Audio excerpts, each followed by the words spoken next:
A plus B, syllabe, métaphore, W, oxymore. Tati, ton-il a-t-il ôté tatou disait la tortue. X, Y. Dans la sublime Chartreuse de Parme, Stendhal écrit de son héros « Grâce à Dieu, il était dans une ville suisse et ne craignait plus d'être violenté sur la route par des gendarmes payés par son père. » On voit combien la langue a évolué depuis 1839, car cet emploi du verbe « violenter » peut dérouter un lecteur contemporain.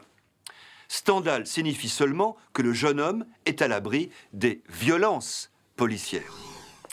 Formé au XIVe siècle sur violence, le verbe violenter a d'abord signifié contraindre par la force, puis molester. Devenu rare, il s'est rapproché de violer, du latin violare, enfreindre, qui possède un emploi général, porter atteinte, et un sens spécifique désormais majoritaire, imposer un acte sexuel. Dès la fin du XIXe siècle, le substantif violenteur prend le sens de violeur. Le verbe a suivi. On peut considérer que de nos jours, violenter est un synonyme de violer.